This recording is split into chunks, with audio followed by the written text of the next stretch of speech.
1994 ഇറങ്ങിയ ഒരു അടിപൊളി സയൻസ് ഫിക്ഷൻ സിനിമയാണ് സ്റ്റാർഗേറ്റ്. ഒരു കൂട്ടം ശാസ്ത്രജ്ഞർ അന്യഗ്രഹ ജീവികൾ കാലങ്ങൾക്ക് മുന്നേ ഉപേക്ഷിച്ചിട്ട് പോയ പുരാതനമായ ഒരു ഡിവൈസ് കണ്ടെത്തുന്നു. മറ്റു ലോകങ്ങളിലേക്ക് പോകാനുള്ള വേം ഹോള് തുറക്കുന്ന ഒരു ഡിവൈസ് ആയിരുന്നു അത്. അങ്ങനെ അതിലൂടെ കുറെ മനുഷ്യര് ഏലിയൻസിന്റെ പ്ലാനറ്റിൽ പോകുന്നതും അവിടെ ട്രാപ്പ് ആകുന്നതും ഒടുവിൽ അവിടുന്ന് രക്ഷപ്പെടാൻ ശ്രമിക്കുന്നതുമൊക്കെയാണ് സിനിമയുടെ ഇതിവൃത്തം.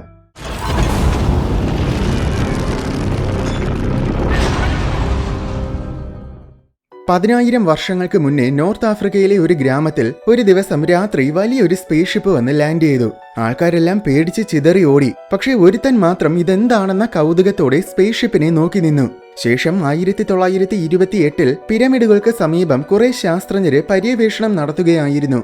അവിടെ അവര് ചില നിഗൂഢമായ എന്തോ കുറെ കല്ലുകൾ കുഴിച്ചെടുത്തു. പ്രധാന ശാസ്ത്രജ്ഞന്റെ മകളായ കാത്തറിൻ ഇതൊക്കെ കണ്ട് ശരിക്കും അത്ഭുതപ്പെട്ടു. കുറച്ചു കഴിഞ്ഞ് വലിയൊരു റിങ് പോലത്തെ എന്തോ ഒരു വസ്തുവും കുഴിച്ചെടുത്തു. ശേഷം 1994 വൃദ്ധയായ കാത്തറിൻ ഡാനിയലിന്റെ ഒരു പ്രഭാഷണം കേൾക്കാൻ USA വന്നു. ഡാനിയൽ ഒരു പുരാവസ്തു ഗവേഷകനാണ്. ഇവന് ഏൻഷ്യന്റ് ഈജിപ്തിനെ കുറിച്ച് എല്ലാം അറിയാം. ഇവനാണ് സിനിമയിലെ ഒന്നാമത്തെ പ്രധാന കഥാപാത്രം. ഗിസയിലെ പിരമിഡ്സ് ഒക്കെ ഏലിയൻസ് നിർമ്മിച്ചതാണെന്നാണ് ഡാനിയൽ പറയുന്നത്. പക്ഷേ കുറെ നേരം കേട്ടോണ്ടിരുന്നിട്ട് ഇവന് പ്രാന്താണെന്നും പറഞ്ഞ് പ്രഭാഷണം കേട്ടോണ്ടിരുന്ന എല്ലാവരും ഇറങ്ങിപ്പോയി. ശേഷം അവൻ പുറത്തിറങ്ങിയ സമയം ഒരു മിലിറ്ററി ഓഫീസർ വന്നിട്ട് അവന്റെ അടുത്തൊരു കാറിൽ കയറാൻ പറഞ്ഞു. കാറിൽ കാത്തറിൻ ഉണ്ടായിരുന്നു. പ്രത്യേകിച്ച് ഡീറ്റെയിൽസ് ഒന്നും പറയാതെ നിനക്ക് ഞാൻ ഒരു ജോലി തരാം, അതിന് ഞാൻ പറയുന്ന ഒരു സ്ഥലത്ത് നീ വന്നാൽ മതിയെന്ന് കാത്തറിൻ പറഞ്ഞു. അത് കേട്ടപ്പോൾ ഇതെന്തോ ഉടായിപ്പാണെന്ന് തോന്നിയിട്ട് ആദ്യം അവൻ ജോലി വേണ്ടെന്ന് പറഞ്ഞു. എന്നാൽ ഇത് നിന്റെ തിയറികളൊക്കെ ശരിയാണെന്ന് ലോകത്തിന് മുന്നിൽ തെളിയിക്കാനുള്ള ഒരു അവസരമായിരിക്കുമെന്ന് പറഞ്ഞപ്പോൾ അവൻ ജോലിക്ക് വരാമെന്ന് സമ്മതിച്ചു. ഇതേ സമയം USA മറ്റൊരിടത്ത് 2 മിലിറ്ററി ഓഫീസേഴ്സ് ജാക്കിനെ കാണാൻ വന്നു. ജാക്കാണ് സിനിമയിലെ രണ്ടാമത്തെ പ്രധാന കഥാപാത്രം. ഒരു മിലിറ്ററിക്കാരനായ ജാക്ക് കുറച്ചു നാളുകളായിട്ട് ലീവിലായിരുന്നു. സംഭവം കുറച്ചു നാളുകൾക്ക് മുന്നേ ജാക്കിന്റെ മകൻ അവന്റെ തോക്കെടുത്ത് കളിക്കുന്നതിനിടയിൽ ആക്സിഡന്റിലെ വെടിപൊട്ടി മരിച്ചുപോയി. ജാക്ക് ഇപ്പോഴും ആ ഷോക്കിൽ നിന്നും മാറിയിട്ടില്ല. എന്തായാലും പ്രധാനപ്പെട്ട ഒരു ദൗത്യം നിന്നെ ഏൽപ്പിക്കാൻ മിലിറ്ററി ജനറല് നിന്നെ തിരിച്ചു വിളിക്കുന്നുണ്ടെന്ന് അറിയിക്കാനാണ് ഈ ഓഫീസേഴ്സ് വന്നിരിക്കുന്നത്. ശേഷം കുറച്ച് ദിവസങ്ങൾ കഴിഞ്ഞ് ഡാനിയൽ കാത്തറിൻ പറഞ്ഞ ഒരു സീക്രട്ട് മിലിറ്ററി ബേസിൽ വന്നു. അപ്പോൾ നേരത്തെ 1928 കുഴിച്ചെടുത്ത പുരാവസ്തുക്കൾ കാത്തറിനും ടീമും അവനെ കാണിച്ചു കൊടുത്തു. ആ വസ്തുക്കളിൽ മൺമറഞ്ഞു പോയ ഏതോ ഒരു പുരാതന ഭാഷയിൽ എന്തൊക്കെയോ കുറെ എഴുതിയിട്ടുണ്ട്. അതൊക്കെ ട്രാൻസ്ലേറ്റ് ചെയ്യേണ്ടതാണ് ഡാനിയലിന്റെ ജോലി. ബേസിലെ ശാസ്ത്രജ്ഞര് അതിൽ കുറച്ചൊക്കെ ട്രാൻസ്ലേറ്റ് ചെയ്തിട്ടുണ്ട്. പക്ഷെ അത് കണ്ടതും നിങ്ങൾ ട്രാൻസ്ലേറ്റ് ചെയ്തതെല്ലാം തെറ്റാണെന്നും പറഞ്ഞ് ഡാനിയൽ ആ തെറ്റുകളെല്ലാം തിരുത്തി. അത് കണ്ടതും ഈ ജോലിക്ക് ഇവൻ തന്നെയാണ് പെർഫെക്റ്റ് എന്ന് കാത്തറിന് മനസ്സിലായി. അങ്ങനെ എത്രയും വേഗം ബാക്കി മൊത്തം ട്രാൻസ്ലേറ്റ് ചെയ്യാൻ അവനോട് പറഞ്ഞു. കുറച്ച് ദിവസങ്ങൾക്കുള്ളിൽ തന്നെ അവൻ ബാക്കി മൊത്തം ട്രാൻസ്ലേറ്റ് ചെയ്തു. എന്നാൽ ചില സിംബൽസിന്റെ അർത്ഥം മാത്രം എത്ര ശ്രമിച്ചിട്ടും അവന് കണ്ടെത്താൻ സാധിക്കുന്നില്ല. ഒടുവിൽ 2 ആഴ്ച കഴിഞ്ഞ് ഒരു ദിവസം ചായ കുടിക്കാൻ പോയ സമയം അവിടെ ഒരു സെക്യൂരിറ്റിക്കാരൻ പത്രം വായിച്ചുകൊണ്ടിരിക്കുകയായിരുന്നു. ആ പത്രത്തിൽ നക്ഷത്രങ്ങളുടെ ഒരു ചിത്രം കണ്ടതും പെട്ടെന്ന് ഡാനിയലിനൊരു സംശയം തോന്നി. അവൻ ചെന്ന് ട്രാൻസ്ലേറ്റ് ചെയ്യാൻ പറ്റാത്ത സിംബൽസും പിന്നെ ആകാശത്തിലെ ചില കോൺസ്റ്റലേഷൻസിന്റെ ചിത്രങ്ങളും തമ്മിൽ താരതമ്യം ചെയ്തു നോക്കി. അപ്പോഴാണ് അവൻ ഒരു കാര്യം മനസ്സിലായത്. എന്താന്ന് വെച്ചാൽ ഈ സിംബൽസ് ഒക്കെ ശരിക്കും ചില കോൺസ്റ്റലേഷൻസിന്റെ ചിത്രങ്ങളാണ്.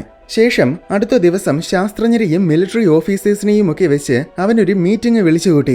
എന്നിട്ട് ഈ സിംബൽസ് ഒക്കെ ശരിക്കും കോൺസ്റ്റലേഷൻസ് ആണെന്നും ഇതൊരു പക്ഷേ പണ്ട് ഭൂമി സന്ദർശിച്ചിട്ടുള്ള ഏലിയൻസ് വരച്ചു വെച്ചതായിരിക്കുമെന്നും ഇതിനെ കൃത്യമായിട്ട് ഒരു ഓർഡറിൽ വെച്ച് കഴിഞ്ഞാൽ ചിലപ്പോ ആ ഏലിയൻസ് വന്ന ഗ്രഹത്തിന്റെ ലൊക്കേഷൻ മനസ്സിലാക്കാൻ പറ്റുമെന്നും അവൻ പറഞ്ഞു കൊടുത്തു. അപ്പോൾ ആ ഡിവൈസിലും ഈ സിംബൽസ് ഉണ്ടെന്ന് ഒരു സയന്റിസ്റ്റ് പറഞ്ഞു. അതേത് ഡിവൈസ് ആണെന്ന് ഡാനിയൽ സംശയിച്ച് നിൽക്കുമ്പോഴാണ് പണ്ട് കുഴിച്ചെടുത്ത വലിയ റിങ് പോലത്തെ വസ്തു അവനെ കാണിച്ചു കൊടുത്തത്. ഭൂമിയിൽ ഒരിടത്തും ലഭ്യമല്ലാത്ത എന്തോ ഒരു തരം വിചിത്രമായ ലോഹം കൊണ്ടാണത് നിർമ്മിച്ചിരിക്കുന്നത്. ഡിവൈസിന് പുറത്തും നേരത്തെ മറ്റു പുരാവസ്തുക്കളിൽ കണ്ട അതേ സിംബൽസ് ഉണ്ട്. ഈ ഡിവൈസിന്റെ പേര് സ്റ്റാർഗേറ്റ് ആണെന്നും ഇത് മറ്റെവിടേക്കോ പോകാൻ സഹായിക്കുന്ന വേം ഹോൾ ഉണ്ടാക്കുന്ന ഒരുതരം ടെലിപോർട്ടേഷൻ ഡിവൈസ് ആണെന്നും അതിന്റെ പുറത്തുള്ള എഴുത്തുകളിൽ നിന്നും നേരത്തെ തന്നെ അവര് മനസ്സിലാക്കിയിരുന്നു. പക്ഷേ സിംബൽസിന്റെ അർത്ഥം അറിഞ്ഞൂടാത്തതുകൊണ്ട് നേരത്തെ അവർക്ക് അതിനെ ആക്ടിവേറ്റ് ചെയ്യാൻ സാധിച്ചിരുന്നില്ല. എന്നാൽ ഇപ്പോൾ ഡാനിയൽ പറഞ്ഞതുപോലെ ആ സിംബൽസിനെ കോൺസ്റ്റലേഷൻസ് ആയിട്ട് കണക്കാക്കി പ്രോഗ്രാം ചെയ്തതും സ്റ്റാർഗേറ്റ് ആക്ടിവേറ്റ് ആയി. ഉടനെ ആ ബേസ് മൊത്തം ഇരുന്ന് കുലുങ്ങാൻ തുടങ്ങി. അപ്പോൾ എല്ലാവരും ഒന്ന് ഭയന്നു. അവസാനം സ്റ്റാർഗേറ്റിനുള്ളിൽ ഒരുതരം പോർട്ടൽ തുറക്കപ്പെട്ടു. പോർട്ടലിനുള്ളിൽ എന്താണെന്നറിയാൻ അവരൊരു റോബോട്ടിനെ അയച്ചു നോക്കി. റോബോട്ട് ഉള്ളിലേക്ക് പോയ ശേഷം കമ്പ്യൂട്ടറിൽ നോക്കിയപ്പോൾ ആ റോബോട്ട് ഇപ്പോൾ കാലിയം ഗാലക്സിയിലാണെന്ന് മനസ്സിലായി. ആയിരക്കണക്കിന് കോടി പ്രകാശ വർഷങ്ങൾക്കകലെയുള്ള ഒരു ഗാലക്സിയാണ് കാലിയം. എന്നുവെച്ചാൽ അത് പ്രപഞ്ചത്തിന്റെ അങ്ങേ അറ്റത്തിലാണ്. ഏതാനും ചില മിനിറ്റുകൾ കൊണ്ട് അത് ഇത്രയും ദൂരത്തെത്തിയെന്ന വസ്തുത അവിടെ നിന്ന് എല്ലാവരെയും ശരിക്കും അത്ഭുതപ്പെടുത്തി. കുറച്ചു കഴിഞ്ഞതും റോബോട്ടിന്റെ സിഗ്നല് കട്ടായി പോയി. എന്നാൽ കട്ടാകുന്നതിന് മുന്നേ അത് ചില ചിത്രങ്ങൾ അയച്ചു തന്നിരുന്നു.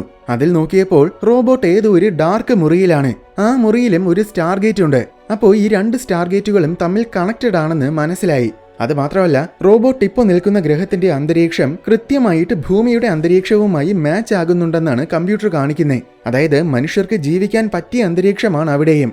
അങ്ങോട്ട് പോയി ആ ലോകം എക്സ്പ്ലോർ ചെയ്യണമെന്ന് ബേസിലുള്ളവർക്ക് ആഗ്രഹമുണ്ട്. പക്ഷേ പ്രശ്നം എന്താന്ന് വെച്ചാൽ, അപ്പുറത്തെ സ്റ്റാർഗേറ്റിലെ സിംബൽസ് നോക്കിയപ്പോൾ അത് ഇവിടുത്തെ സ്റ്റാർഗേറ്റിലെ സിംബൽസുമായിട്ട് മാച്ച് ആകുന്നില്ല. അപ്പോൾ അവിടെ ചെന്ന ശേഷം ആ സ്റ്റാർഗേറ്റിലെ സിംബൽസ് ഒക്കെ ഡീകോഡ് ചെയ്യാൻ പറ്റിയില്ലെങ്കിൽ ചിലപ്പോൾ തിരിച്ചു വരാൻ പറ്റാതെ അവിടെ കുടുങ്ങി പോകാനുള്ള സാധ്യതയുണ്ട്. എന്നാൽ എനിക്ക് ആ സിംബൽസിനെയൊക്കെ ഡീകോഡ് ചെയ്യാൻ പറ്റുമെന്ന് ഡാനിയൽ ഉറപ്പിച്ചു പറഞ്ഞു. അങ്ങനെ അവന്റെ കോൺഫിഡൻസ് കണ്ടപ്പോൾ ഡാനിയലും കുറെ പട്ടാളക്കാരും അടങ്ങുന്ന ഒരു ടീമിനെ അങ്ങോട്ട് പറഞ്ഞയക്കാൻ മിലിറ്ററി ജനറൽ തീരുമാനിച്ചു. ജാക്ക് ആയിരിക്കും ടീമിന്റെ ലീഡർ. ബാക്കി എല്ലാവരും യാത്രയ്ക്ക് പ്രിപ്പയർ ചെയ്യുന്ന സമയത്ത് ജനറൽ ജാക്കിനെ മാറ്റി നിർത്തി എന്തോ ഒരു സീക്രട്ട് മിഷൻ കൊടുത്തു. ഇവിടെ കാത്രീന്റെ കയ്യിൽ ഒരു നെക്ലേസ് ഉണ്ടായിരുന്നു. അത് പണ്ട് സ്റ്റാർഗേറ്റ് കുഴിച്ചെടുത്ത സ്ഥലത്ത് നിന്നും കിട്ടിയതാണ്. ഇത് കയ്യിലുണ്ടെങ്കിൽ നല്ല ഭാഗ്യമുണ്ടാകുമെന്നും പറഞ്ഞ് അവൾ അത് ഡാനിയലിന് കൊടുത്തു. ശേഷം എല്ലാം പ്രിപ്പയർ ചെയ്തിട്ട് ഡാനിയലും കൂട്ടരും പോർട്ടലിൽ കയറി. കൂടെ ഒരു റോവറിനെയും കൊണ്ടുപോയി. ഉള്ളിൽ കയറിയ ഉടനെ അതിവേഗത്തിൽ അവർ പ്രപഞ്ചത്തിന്റെ അങ്ങേയറ്റത്തുള്ള കാലിയം ഗാലക്സിയിലെത്തി. നേരത്തെ ചിത്രത്തിൽ കണ്ടതുപോലെ അവിടെ ഒരു ഇരുട്ട് നിറഞ്ഞ മുറിയിലാണ് സ്റ്റാർഗേറ്റ് ഇരിക്കുന്നത്. കുറച്ച് ഫ്ലെയേഴ്സിന്റെ സഹായത്തോടെ അവർ പുറത്തു പോകാനുള്ള വഴി കണ്ടെത്തി. അങ്ങനെ അവർ പുറത്തു പോയി നോക്കിയപ്പോൾ ഇത് ഗിസയിലെ ഗ്രേറ്റ് പിരമിഡ് പോലത്തെ ഒരു നിർമ്മിതിയാണ്. അപ്പോൾ ഗിസയിലെ പിരമിഡുകളും ഏലിയൻസ് നിർമ്മിച്ചതാണെന്ന് മനസ്സിലായി. ചുറ്റും മരുഭൂമി മാത്രമേ കാണാനുള്ളൂ. ഇവിടുത്തെ സ്റ്റാർഗേറ്റിലെ സിംബൽസ് ഡീകോഡ് ചെയ്യാനാണ് ഡാനിയലിനെ കൊണ്ടുവന്നേ. പക്ഷേ പ്രശ്നം എന്താന്ന് വെച്ചാൽ, ഭൂമിയിൽ സ്റ്റാർഗേറ്റിന് സമീപം കണ്ടെത്തിയ പുരാവസ്തുക്കളിൽ ആ സിംബൽസ് മനസ്സിലാക്കാനുള്ള വിവരണങ്ങൾ ഉണ്ടായിരുന്നു. അതുപോലെ ഇവിടെയും ഉണ്ടായിരിക്കുമെന്ന് കരുതിയിട്ടാണ് ഇത് ഡീകോഡ് ചെയ്യാൻ പറ്റുമെന്ന് ഡാനിയൽ പറഞ്ഞത്.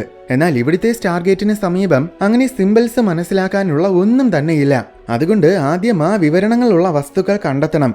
എങ്കിൽ മാത്രമേ ഇനി ഇവിടുന്ന് തിരിച്ച് ഭൂമിയിൽ പോകാൻ പറ്റൂ. ഇത് കേട്ടതും എല്ലാവർക്കും ഡാനിയലിന്റെ അടുത്ത് ദേഷ്യം തോന്നി. ഒരുത്തൻ അവനെ ഇടിക്കാൻ വന്നപ്പോ ജാക്കാണ് തടഞ്ഞത്. ശേഷം ടീം സമീപത്തൊരിടത്ത് ക്യാമ്പുകൾ സെറ്റ് ചെയ്യുന്ന സമയം ജാക്ക് തിരിച്ച് പിരമിഡിൽ കയറിപ്പോയി. എന്നിട്ട് അവർ കൊണ്ടുവന്ന റോവറിനെ ഓപ്പൺ ചെയ്തു. അതിൽ എന്തൊക്കെയോ കുറെ ഉപകരണങ്ങൾ ഒളിപ്പിച്ച് വെച്ചിട്ടുണ്ടായിരുന്നു.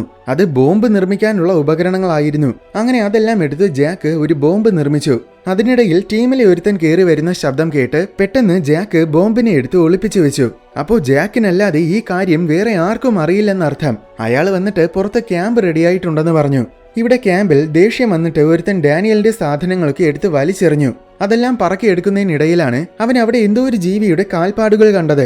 അവനത് ഫോളോ ചെയ്ത് കുറച്ചു ദൂരം പോയതും ബൈസൺ പോലത്തെ വലിയൊരു ജീവിയെ കണ്ടു. അതിന്റെ പുറത്ത് കയറൊക്കെ കെട്ടിയിട്ടുണ്ട്. അപ്പോൾ ഇത് ആരുടെയോ വളർത്തു മൃഗമാണെന്ന് അവന് മനസ്സിലായി. പക്ഷേ സമീപത്തൊന്നും ആരെയും കാണാനില്ല. അവൻ അടുത്തു ചെന്ന് അതിനെ തടവി. എന്നിട്ട് കയ്യിലുണ്ടായിരുന്ന ചോക്ലേറ്റ് എടുത്ത് അതിന് കൊടുത്തു. അപ്പോൾ അവിടെ ജാക്കും വേറെ 2 പട്ടാളക്കാരും എത്തി. അവര് വരുന്ന ശബ്ദം കേട്ടതും ആ ജീവി പേടിച്ച് വേഗം അവിടെ നോടി. പക്ഷെ ഇതിന്റെ കാല് അബദ്ധത്തിൽ അതിന്റെ കയറിൽ കുടുങ്ങിയിരുന്നു. അങ്ങനെ അവനെയും വലിച്ചിഴച്ചുകൊണ്ടാണ് അത് പോകുന്നത്. അത് പല കിലോമീറ്ററുകളോളം ദൂരം ഓടി. അതിനിടയിൽ അവൻ ബോധം കെടുകയും ചെയ്തിരുന്നു. അവസാനം അത് അവന്റെ മുഖത്ത് നക്കിയപ്പോഴാണ് അവൻ ഉണർന്നേ. കുറച്ചു കഴിഞ്ഞതും പട്ടാളക്കാരും അവിടെ എത്തി. അവര് വന്ന് അവന്റെ കാലിൽ കുരുങ്ങിയ കയറ് അഴിച്ചു മാറ്റി. അങ്ങനെ അവിടെ എല്ലാവരും ഇരിക്കുന്ന സമയം സമീപത്തെന്തോ ശബ്ദം കേട്ടു. അങ്ങോട്ട് ചെന്ന് നോക്കിയപ്പോ കുറെ ഏലിയൻസ് പാറകൾ ഖനനം ചെയ്യുകയാണ്. ഏലിയൻസ് എല്ലാം മനുഷ്യരെ പോലെ തന്നെ, യാതൊരു വ്യത്യാസവുമില്ല. അത് കണ്ട് 4 പേരും അത്ഭുതപ്പെട്ടു. ഈ ഏലിയൻസ് ഒക്കെ പുരാതന കാല മനുഷ്യരെ പോലെയാണ്. അവരുടെ യാതൊരു വിധത്തിലുമുള്ള ടെക്നോളജികളുമില്ല. അതിൽ സ്കാര എന്നൊരു ചെറുക്കൻ പട്ടാളക്കാരെ കണ്ടു. അവനുടനെ ആരോ വരുന്നുണ്ടെന്നും പറഞ്ഞ് ബാക്കി എല്ലാവർക്കും മുന്നറിയിപ്പ് നൽകി. ശേഷം ഇവരോട് സംസാരിച്ച് നോക്കാമെന്ന് കരുതി 4 പേരും അടുത്തോട്ട് വന്നു. പക്ഷെ അവരുടെ ഭാഷ പുരാതന കാലത്തിലെ ഒരു ഭാഷയാണ്. ഡാനിയലിന് മാത്രമേ കുറച്ചൊക്കെ കാര്യങ്ങൾ മനസ്സിലാകുന്നുള്ളൂ. അങ്ങനെ അവൻ സംസാരിക്കാൻ ശ്രമിക്കുന്നതിനിടയിലാണ് ഡാനിയലിന്റെ കഴുത്തിൽ കിടക്കുന്ന നെക്ലേസ് അവര് കണ്ടത്. ഉടനെ ദൈവത്തെ കണ്ടതുപോലെ എല്ലാവരും കുമ്പിട്ട് നിന്നു. നമ്മളെ പേടിക്കണ്ട എന്ന അർത്ഥത്തിൽ ജാക്ക് വന്ന് സ്കാരയെ തൊട്ടതും അവൻ പേടിച്ചുപോയി. ഒരു പട്ടാളക്കാരൻ ഇവര് ഖനനം ചെയ്തുകൊണ്ടിരിക്കുന്ന പാറയെ സ്കാൻ ചെയ്ത് നോക്കിയപ്പോൾ ഇത് സ്റ്റാർഗേറ്റ് നിർമ്മിക്കാൻ ഉപയോഗിച്ചിരിക്കുന്ന അതേ ലോഹമാണെന്ന് മനസ്സിലായി. കുറച്ചു കഴിഞ്ഞതും അവിടെ കാസൂഫ് എത്തി. കാസൂഫ് ഇവരുടെ നേതാവിനെ പോലത്തെ ഒരാളാണ്. അയാളും ഡാനിയലിന് മുന്നിൽ വന്നിട്ട് വണങ്ങി. കാസൂഫിന്റെ കൂടെ അയാളുടെ മകൾ ഷൗരിയുമുണ്ട്. കാസൂഫ് എന്തൊക്കെയോ പറയുന്നുണ്ട്. പക്ഷെ ഡാനിയലിനൊന്നും മനസ്സിലാകുന്നില്ല. അവസാനം അയാൾ ആംഗ്യം കാണിച്ച് നമ്മുടെ കൂടെ വരാൻ പറഞ്ഞു. അങ്ങനെ 4 പേരും അവരുടെ കൂടെ പോയി. ഇടയ്ക്ക് ജാക്ക് ക്യാമ്പിലുള്ളവരെ വിളിച്ചിട്ട് നമ്മൾ തിരിച്ചു വരാൻ വൈകുമെന്ന് അറിയിച്ചു. യാത്രക്കിടയിൽ ഡസ്റ്റ് അലർജി ഉള്ളത് കാരണം ഡാനിയല് ഇടയ്ക്കിടയ്ക്ക് തുമ്മുന്നുണ്ട്.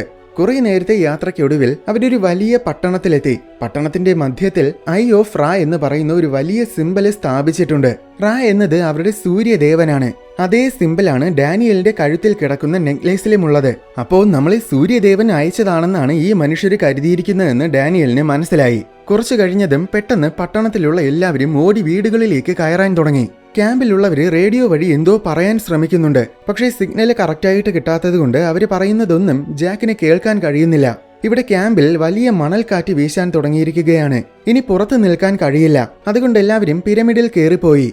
ഇവിടെ പട്ടണത്തിൽ ആൾക്കാര് പട്ടണത്തിന്റെ ഗേറ്റ് അടയ്ക്കാൻ തുടങ്ങി. നമ്മളെ ഇവര് പിടിച്ചു വെക്കാൻ ശ്രമിക്കുകയാണെന്ന് തെറ്റിദ്ധരിച്ച ജാക്കും ടീമും വയലന്റ് ആയിട്ട് ആൾക്കാരെയൊക്കെ കൊല്ലാൻ തയ്യാറായി നിന്നു. എന്നാൽ സ്കാരോ എന്ന് ജാക്കിനെ വിളിച്ചുകൊണ്ട് ഒരു കെട്ടിടത്തിന്റെ മുകളിൽ പോയിട്ട് അകലെ നിന്നും മണൽക്കാറ്റ് വരുന്നത് കാണിച്ചു കൊടുത്തു. അപ്പോൾ മണൽക്കാറ്റിൽ നിന്നും പട്ടണത്തിനെ സംരക്ഷിക്കാൻ വേണ്ടിയിട്ടാണ് ഗേറ്റ് അടയ്ക്കുന്നതെന്ന് ജാക്കിന് മനസ്സിലായി. അപ്പോഴാണ് ജാക്കും ടീമും അടങ്ങിയത്. ശേഷം അന്ന് രാത്രി എല്ലാവരും കൂടെ ആഹാരം കഴിച്ചുകൊണ്ടിരിക്കുന്ന സമയം ഡാനിയല് മണലിൽ സിംബൽസ് വരച്ച് കാസുഫുമായിട്ട് സംസാരിക്കാൻ ശ്രമിച്ചു. പക്ഷെ കാസുഫ് പെട്ടെന്ന് തന്നെ ആ സിംബൽസിനെ മായ്ച്ചു കളഞ്ഞു.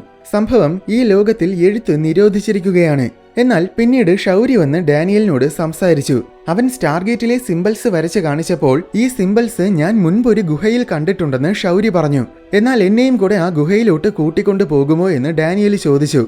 ഈ സമയം ഇവിടെ പിരമിഡിൽ സോൾജേഴ്സ് റേഡിയോ ശരിയാക്കാൻ ശ്രമിക്കുകയായിരുന്നു. പെട്ടെന്ന് അവിടെ മൊത്തം കുലുങ്ങാൻ തുടങ്ങി. സംഭവം പിരമിഡിന് മുകളിൽ ഒരു സ്പേസ് ഷിപ്പ് വന്നിറങ്ങുകയാണ്. പതിയെ ആ സ്പേസ് ഷിപ്പ് പിരമിഡിനെ മൊത്തത്തിലങ്ങ് വിഴുങ്ങിയതുപോലെ വന്ന് ലാൻഡ് ചെയ്തു. സോൾജേഴ്സ് എല്ലാം ആകെ പരിഭ്രാന്തരായി. കുറച്ചു കഴിഞ്ഞതും എന്തോ ഒരു ജീവി അവരെ ആക്രമിക്കാൻ തുടങ്ങി. ഇരുട്ടിലായതുകൊണ്ട് ഒന്നും തന്നെ വ്യക്തമായിട്ട് കാണാൻ പറ്റുന്നില്ല. ഒന്നിനു പുറകെ ഒന്നായിട്ട് എല്ലാ സോൾജേഴ്സിനെയും ആ അജ്ഞാത ജീവി വന്ന് ഇടിച്ചു വീഴ്ത്തി. എല്ലാ സോൾജേഴ്സിനെയും പിടിച്ച ശേഷം അവസാനമാണ് അതിനെ കാണിക്കുന്നത്. നോക്കുമ്പോൾ അത് ഈജിപ്ഷ്യൻ ദൈവമായ അനൂബിസിന്റെ പോലത്തെ രൂപമുള്ള ഒരു ഏലിയനാണ്. ആ ഏലിയൻ സോൾജേഴ്സിനെ എല്ലാം കൊണ്ട് മുകളിൽ സ്പേസ് ഷിപ്പിലോട്ട് പോയി. അവിടെ തിളങ്ങുന്ന ഒരു പെട്ടിക്കകത്ത് നിന്നും ആരോ എണീറ്റ് വന്നു. ഇവിടെ പട്ടണത്തിൽ സ്കാര ജാക്കിന്റെ കയ്യിലിരുന്ന ലൈറ്ററിനെ അത്ഭുതത്തോടെ നോക്കുന്നത് കണ്ട് ജാക്ക് അതെടുത്ത് ഒരു ഗിഫ്റ്റ് ആയിട്ട് അവന് കൊടുത്തു. ഈ സമയം ഷൗരി ഡാനിയലിനെയും കൊണ്ട് നേരത്തെ പറഞ്ഞ ഗുഹയിൽ പോയി. ആ ഗുഹയുടെ ചുമരുകളിൽ എല്ലാ കാര്യങ്ങളും എഴുതി വെച്ചിട്ടുണ്ടായിരുന്നു. പക്ഷെ എഴുത്തും വായനയും നിരോധിച്ചിട്ടുള്ളതുകൊണ്ട് ഇതുവരെ അവൾ ഇതൊന്നും വായിച്ചിട്ടുണ്ടായിരുന്നില്ല.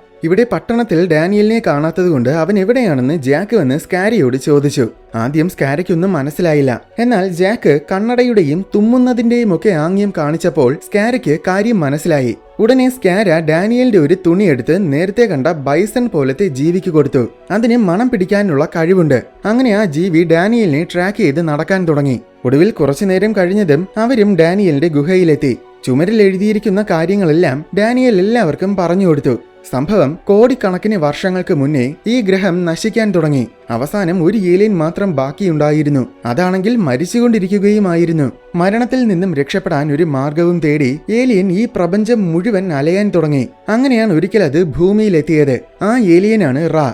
സ്വന്തം ശരീരം മരിച്ചുകൊണ്ടിരിക്കുന്നത് കൊണ്ട് ഒരു മനുഷ്യനെ വന്ന് പിടിച്ചിട്ട് ഏലിയൻ പിന്നെ അയാളുടെ ഉള്ളിൽ ജീവിക്കാൻ തുടങ്ങി. അതാണ് നമ്മൾ ആദ്യം കണ്ട രംഗം. എന്നിട്ട് ആ ഏലിയൻ സ്വയം ഭൂമിയുടെ അധികാരിയാണെന്ന് പ്രഖ്യാപിച്ചു. ആ ഏലിയനാണ് ഈജിപ്തിൽ പിരമിഡുകൾ സ്ഥാപിച്ചത്. അതിനുള്ളിൽ സ്റ്റാർഗേറ്റ് നിർമ്മിച്ചിട്ട് അതിലൂടെ മനുഷ്യരെ ഈ ലോകത്തിലേക്ക് കൊണ്ടുവന്നിരുന്നു. ഏലിയന്റെ പക്കൽ ആയുസ് വർദ്ധിപ്പിക്കാനുള്ള ഒരു യന്ത്രമുണ്ട്. എന്നാൽ അത് പ്രവർത്തിപ്പിക്കണമെങ്കിൽ ഒരുതരം മെറ്റൽ ആവശ്യമാണ്. ആ മെറ്റൽ ആണെങ്കിൽ ഈ ലോകത്തിൽ ആവശ്യത്തിലധികമുണ്ട്. അതുകൊണ്ട് അത് ഖനനം ചെയ്യാൻ വേണ്ടിയിട്ടാണ് മനുഷ്യരെ അടിമകളാക്കി ഇങ്ങോട്ട് കൊണ്ടുവന്നിരുന്നേ. നേരത്തെ കണ്ട തിളങ്ങുന്ന പെട്ടിയാണ് ഈ പറഞ്ഞ ആയുസ് വർദ്ധിപ്പിക്കുന്ന യന്ത്രം. അങ്ങനെ കുറെ കാലം ഏലിയൻ ഈ ലോകത്തിലേക്ക് മനുഷ്യരെ കൊണ്ടുവന്നിരുന്നു. എന്നാൽ ഒരിക്കൽ ഭൂമിയിലെ ജനങ്ങൾ ഏലിയനെതിരെ പ്രതിഷേധിക്കാൻ തുടങ്ങി. അങ്ങനെ അവര് പിരമിഡിനെ ആക്രമിച്ച് സ്റ്റാർഗേറ്റിനെ തകർത്ത് കളയുകയും ചെയ്തു. ആ സമയത്ത് ഏലിയൻ ഈ ലോകത്തിലായിരുന്നത് കൊണ്ട് അന്ന് ഏലിയൻ രക്ഷപ്പെട്ടു. ഇതുപോലെ ഇനി ഇവിടെയും ഒരു പ്രശ്നമുണ്ടാകാൻ പാടില്ലെന്ന് കരുതി ഇവിടെ എഴുത്തും വായനയും ഒക്കെ ഏലിയൻ നിരോധിച്ചു. അപ്പോൾ കാര്യം അറിയാതെ ജനങ്ങൾ എന്നെന്നും ഏലിയനെ ദൈവമായിട്ട് കണ്ട് അടിമകളായിട്ട് ജീവിക്കും. ഈ ലോകത്തിലുള്ള മനുഷ്യരെല്ലാം യഥാർത്ഥത്തിൽ പണ്ട് ഭൂമിയിൽ നിന്നും ഏലിയൻ കൊണ്ടുവന്ന മനുഷ്യരുടെ പിൻഗാമികളാണ്.